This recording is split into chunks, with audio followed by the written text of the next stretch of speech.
The Lawmen. "What are you going to say?" I was asked prior to entering the fray. "I'm not really sure," I replied. The words from my tongue persistently shied. But now settled with pen and paper, my emotions, thoughts, and structure of expression doth taper. What need of this endeavour? Why chance this road? The self-willed man must express an opinion. Better to have influence or dominion. But alas, I am of the voiceless masses who struggle to secure abode, such that my protests are restricted to this odious ode. Catastrophe, war, or civil calamity, we depend upon trained forces in whom we trust with certainty.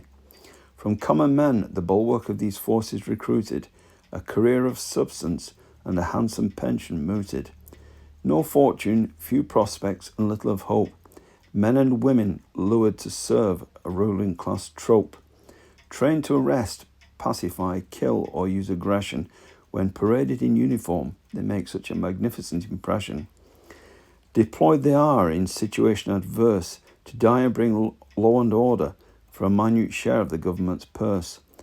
They choose not which war to fight or situation to police.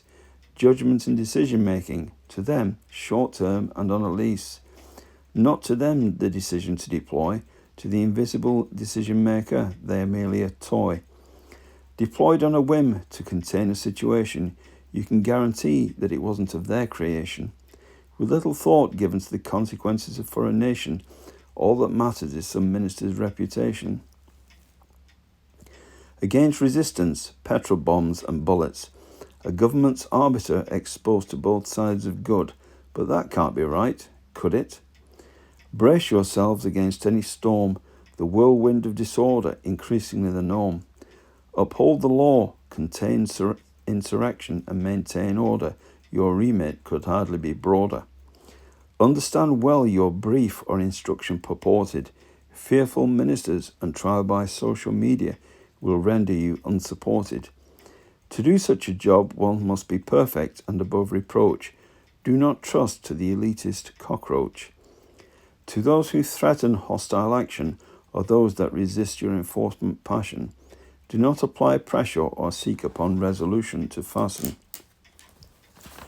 Consideration and judgment needs to be acute, appropriate to situation to suit. The government will deploy a tool to situation effective, but leave it to you to embrace invective. If perchance the situation turns stale, be sure 'tis you to whom the cross will nail.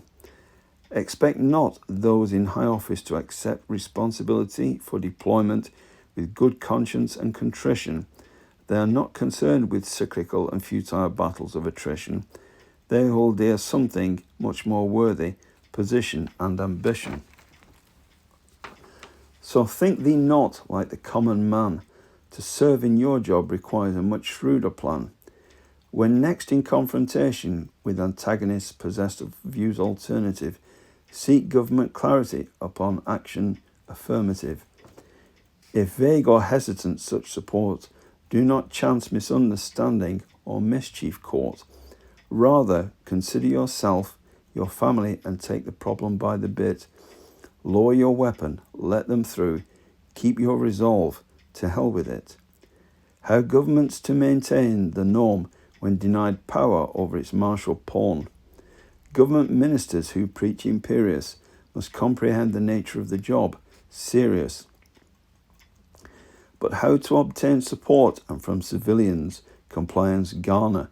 Surely there needs to be a policeman's charter.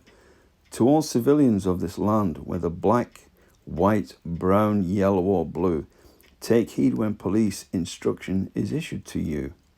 When instructed to get out of the car, one does not simply argue, remain seated and stay as you are. You, when issued a police directive, should not simply return your hostile invective. If this course you choose to take, then civil policing you forsake.